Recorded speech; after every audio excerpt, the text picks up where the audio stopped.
Hi friends, welcome to Crown Tasty Samayal. பார்த்த உடனே நாக்கில் நீர் ஊறுற அளவுக்கு ரொம்ப சூப்பராக இருக்குல்ல இந்த ஊறுகாய். இந்த ஊறுகாவை தான் நம்ம இந்த வீடியோவில் எப்படி தாளிக்கிறது அப்படின்னு தெரிஞ்சுக்க போகிறோம். இது எலுமிச்சை ஊறுகாய். இதே மெத்தடில் நீங்கள் மாங்காய் ஊறுகாய் கூட தாளிச்சுக்கலாம். இந்த எலுமிச்சை ஊறுகாய் தயிர் சாதம், சாம்பார் சாதம், ரச சாதம், கலந்த சாதம், அதாவது காரம் குறைவாக இருக்கக்கூடிய சாதம் வகைகள் எல்லாத்துக்குமே ரொம்ப டேஸ்டியாக இருக்கும். நீங்கள் ரொம்ப நாளைக்கும் இதை ஸ்டோர் பண்ணி வச்சுக்கலாம், கெட்டு போகாது. ஏற்கனவே நம்ம ஊறுகாய் செஞ்சு அதை காய வச்சு ஸ்டோர் பண்ணி வச்சுருப்போம் இல்லைங்களா, அந்த ஊறுகாவை தான் தாளிக்க போகிறோம். இதுக்கு முதல்ல ஒரு பொடி ரெடி பண்ணிக்கணும். நம்ம அந்த பொடியை சேர்த்து செய்யும் பொழுது தான் இந்த ஊறுகாய் நல்லா கமகமான வாசனையில் சூப்பராக இருக்கும். அதுக்கு ஸ்டவ்வில் ஒரு கடாய் வச்சுக்கலாம். அடிகனமான பாத்திரம் எது வேணாலுமே நீங்கள் வச்சுக்கலாம். கடாய் நல்லா சூடேறின பிறகு தீயை குறைச்சிட்டு அதில் 1 டேபிள் ஸ்பூன் அளவுக்கு வெந்தயம் சேர்த்துக்கலாம். அதே ஸ்பூனில் கடுகு சேர்க்க போகிறோம். 4 டேபிள் ஸ்பூன் அளவு கடுகு சேர்க்க போகிறேன். கடுகில் நான் எப்பொழுதுமே சீரகம் கொஞ்சம் கலந்து வச்சுருப்பேன், அதோடு தான் நான் சேர்க்குறேன். அதனால் எந்த தவறுமே இல்லை. கரெக்டான அளவு அப்படின்னு பார்த்தீங்கன்னா 1 பங்கு வெந்தயத்துக்கு 4 பங்கு கடுகு சேர்க்கணும். நீங்கள் ஸ்பூனில் அளந்தாலும் சரி, கப்பில் அளந்தாலும் சரி, 1க்கு 4 அப்படிங்கிற அளவை ஞாபகம் வச்சுக்கோங்க. தீயை நல்லா குறைச்சி வச்சுட்டு இது போல் கைவிடாமல் கலந்து விட்டால் வெந்தயம் நல்லா செவந்து வந்துடும்.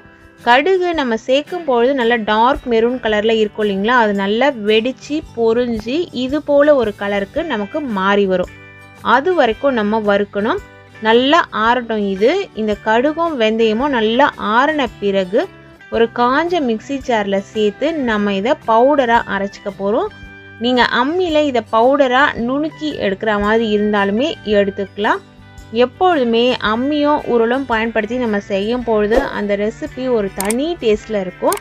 முடிகிறவங்க அது போல் செஞ்சுக்கோங்க. அப்படி இல்லைன்னா மிக்சி ஜாரில் சேர்த்து நம்ம அரைச்சிக்கலாம். இப்போ இது ஒரு கரெக்டான பதத்தில் கரெக்டாக வறுபட்டு வந்துருச்சு. இதை நல்லா ஆற விட்டுற போகிறேன். நான் எப்பொழுதுமே எந்த பொருள் வறுத்து ஸ்டோர் பண்ணுற மாதிரி இருந்தாலும் ஈரம் படாமல் பார்த்துக்கோங்க. கரண்டிலியாகட்டும் இல்லை பாத்திரமாகட்டும் ஈரமாகவே இருக்கக்கூடாது. இப்போது இதை மிக்சி ஜாரில் சேர்த்துட்டு நல்ல பவுடராக நம்ம அரைச்சிக்கலாம். இருக்கிறதுலேயே சின்ன சைஸில் இருக்க மிக்சி ஜாரில் சேர்த்துக்கோங்க. சேர்த்து பவுடராக அரைச்சிக்கோங்க. நீங்கள் நிறைய அளவு செய்கிறீங்க அப்படின்னா பெரிய மிக்சி ஜாரில் சேர்த்து கூட அரைச்சிக்கலாம். இப்போ இந்த பொடி ரெடி ஆகிடுச்சு. இதை ஆறின பிறகு நீங்கள் ஏர்டைட் கண்டெய்னரில் ஸ்டோர் பண்ணி வச்சு எப்பெல்லாம் ஊறுகாய் தாளிக்கிறீங்களோ அப்பெல்லாம் பயன்படுத்திக்கலாம். இப்போ இன்னொரு மிக்சி ஜாரில் காஞ்ச மிளகாய், நீல மிளகாவாக இருந்தாலும் சரி, குண்டு மிளகாவாக இருந்தாலும் சரி, எது வேணாலுமே சேர்த்துக்கலாம். வெயில நல்லா காய வச்சுட்டு காம்பெல்லாம் எடுத்துட்டு இது போல் ஒரு கொரகொரப்பான பவுடராக அரைச்சி எடுத்துக்கோங்க. காம்பை எடுத்துட்டு நீங்கள் சேர்க்கும் பொழுது தான் அந்த பவுடர் நல்லா கலர்ஃபுல்லாக நமக்கு கிடைக்கும். அதே போல் ஊறுகாய் தாளிக்கிறதுக்கு நீங்கள் மிளகாய் செலக்ட் பண்ணுறீங்கன்னா அந்த மிளகாய் நல்லா புது மிளகாவாக இருக்கட்டும். அப்போ தான் ஊறுகாய் நல்லா கலர்ஃபுல்லாக நமக்கு கிடைக்கும். இப்போ ஸ்டவ்வில் அடிகனமான கடாய் வச்சுட்டு அதில் 150 ml அளவுள்ள நல்லெண்ணெய் சேர்க்குறேன். எண்ணெய் கூடுதலாக கூட தேவைப்படும், பார்த்து சேர்த்துக்கோங்க. எண்ணெய் லைட்டாக காஞ்ச பிறகு அதில் 1.5 டேபிள் ஸ்பூன் அளவுக்கு கடுகு தாளிச்சுக்கலாம். கடுகு நல்லா பொரியணும். ஓரளவு பொரிஞ்சு வரும்பொழுதே ஸ்டவ்வை சுவிட்ச் ஆஃப் பண்ணிக்கோங்க. அந்த சூட்லேயே கடுகு நல்லா பொரிஞ்சிடும். ஃபுல்லாக பொரிஞ்ச பிறகு நீங்கள் ஸ்டவ்வை சுவிட்ச் ஆஃப் பண்ணிங்கன்னா கடுகுலாம் அப்படியே அந்த எண்ணெய் சூட்டில் கருத்து போயிடும். அதனால தான். இப்போ பாதி அளவு சூடு ஆறிடுச்சு. இந்த சமயத்தில் 1/2 டீஸ்பூன் அளவுக்கு பெருங்காயத்தூள் இதில் சேர்த்துடலாம். பெருங்காயம் நல்லா அப்படியே பொரிஞ்சிட்டு எண்ணெய் ஆறிடணும். எண்ணெய் ரூம் டெம்பரேச்சரில் வர வரைக்கும் நீங்கள் ஆற விட்டுடணும். அது நல்லா ஆறின பிறகு ஏற்கனவே ஊறுகாய் செஞ்சு ஸ்டோர் பண்ணி வச்சுருப்பீங்க இல்லையா, உப்பு ஊறுகாய், எலுமிச்சை ஊறுகாய் தான் நான் இன்றைக்கி சேர்க்குறேன். நீங்கள் எலுமிச்சை ஊறுகாய் சேர்த்தாலும் சரி, மாங்காய் ஊறுகாய் சேர்த்தாலும் சரி, மாங்காய் தொக்கு ரெடி பண்ணி வச்சுருப்போம் அதுவாக இருந்தாலும் பரவாயில்ல, அதை இதில் சேர்த்துக்கோங்க. கிட்டத்தட்ட நான் சேர்த்த இந்த ஊறுகாயோட அளவு பார்த்தீங்கன்னா 1/2 கிலோ வெயிட் இருக்கும். இதில் நம்ம ஏற்கனவே ஊறுகாய்க்கு ஒரு பொடி சேர்க்கணும் அப்படின்னு சொல்லிட்டு வறுத்து அரைச்சோம் இல்லைங்களா, அந்த பொடி 1 டீஸ்பூன் அளவுக்கு சேர்த்துக்கோங்க. அதற்கு அடுத்தது மிளகாய்த்தூள் மிளகாயோட காரத்தை பொறுத்தது. நம்ம சேர்க்குற ஊறுகாயில் எந்த அளவு உப்பு இருக்குது, புளிப்பு இருக்குது அப்படின்றதுக்கு ஏற்ற மாதிரி தான் கூடுதலாகவோ இல்லை குறைவாகவோ தேவைப்படும்.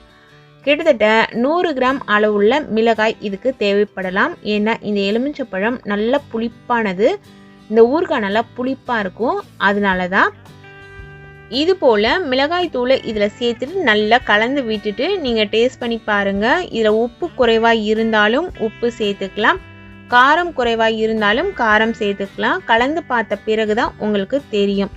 நான் கூடுதலாகவும் கொஞ்சம் மிளகாய் தூள் சேர்த்து கலந்து விட்ட பிறகு எப்படி இருக்குது பாருங்கள் கலரு. அதே போல் எண்ணெயும் இது போல் உங்களுக்கு திளம்ப இருக்கணும்.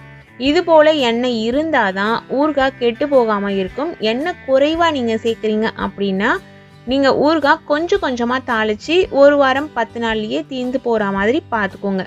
நீங்கள் இப்போ இந்த அளவு ஊறுகாய் நீங்கள் தாளிக்கிறீங்க, 1/2 கிலோ அளவுள்ள ஊறுகாய் தாளிக்கிறீங்க அப்படின்னா உங்களுக்கு 3 மாதத்துக்கு வரும். அப்படிங்கிற பட்சத்தில் எண்ணெய் கொஞ்சம் தாராளமாக விட்டால் தான் ஊறுகாய் கெட்டு போகாமல் இருக்கும். அதே சமயத்தில் ஊறுகாய் அப்படின்னு எடுத்துக்கிட்டாலே நல்லெண்ணெயில் தான் தாளிக்கணும். அப்போ தான் அது சுவையும் ஆரோக்கியமும் நமக்கு தரும், சீக்கிரத்துலேயும் கெட்டு போகாது. இது போல் ஊறுகாவை நல்லா கலந்து விட்டுட்டு இதை அப்படியே கொஞ்சம் நேரம் ஊறட்டும். ஒரு 2-3 மணி நேரம் ஊறினா போதும். ஏன்னா ஏற்கனவே இது பழகின ஊறுகாய் தான். நல்லா ஊறின பிறகு எண்ணெய் மேலே தெளிஞ்சு வரும். அப்போ ஒரு முறை கலந்து விட்டுட்டு நீங்கள் ஏர்டைட் கண்டெய்னரில், அதாவது பீங்கான் ஜாடியாக இருந்தாலும் சரி இல்லை கண்ணாடி பாட்டிலாக இருந்தாலுமே அதில் ஸ்டோர் பண்ணி வச்சுக்கிட்டு யூஸ் பண்ணிக்கலாம். இதை ஃப்ரிட்ஜில் வைக்கணும் அப்படிங்கிற அவசியம் இல்லை. ரூம் டெம்பரேச்சரில் நீங்கள் வெளியிலேயே வச்சுக்கலாம். இப்போ நீங்கள் ஒரு விஷயம் யோசிப்பீங்க, எண்ணெய் சூடாக இருக்கும்பொழுது ஏன் அதில் ஊறுகாய் சேர்க்கக்கூடாது, மிளகாய் தூள் சேர்க்கக்கூடாது, மிளகாய் தூள் பச்சை மணத்தோடு இருக்காதா அப்படின்லாம் யோசிப்பீங்க. ஆனால் எண்ணெய் சூடாக இருக்கும்பொழுது நீங்கள் சேர்த்திங்கன்னா ஊறுகாய் இந்த அளவு கலர்ஃபுல்லாக கிடைக்காது. அதே போல் இந்த மிளகாய் தூளை நீங்கள் இந்த நல்லெண்ணெயில் சேர்த்து கலந்து விடும்பொழுது அதனோட பச்சை மணம் தெரியவே தெரியாது. என்னதான் இது ஏற்கனவே நம்ம பழகின ஊறுகாவாக இருந்தாலுமே இது போல் கலந்து விட்டுட்டு ஒரு 2-3 நாள் அது நல்லா ஊறின பிறகு எடுத்து பயன்படுத்தி பாருங்கள். ஊறுகாய் உண்மையிலேயே ரொம்ப டேஸ்டியாக இருக்கும். கடுகு வெந்தய பொடி நம்ம நிறையவே அரைச்சோம், ஆனால் அவ்வளவும் இதில் சேர்த்திங்கன்னா கசப்பு தன்மை அதிகமாகிடும். மிக்சி ஜாரில் சேர்த்து அரைக்க முடியாது. அப்படிங்கிறதுனால நம்ம அந்த அளவு சேர்த்து அரைச்சோம். அதுலேருந்து ஒரே 1 டேபிள் ஸ்பூன் மட்டும்தான் இதில் சேர்த்துருக்கோம். இந்த கடுகு வெந்தய பொடியை நீங்கள் வேறு எந்த ஊறுகாய் தாளிக்கிற மாதிரி இருந்தாலுமே தாளிச்சுக்கலாம்.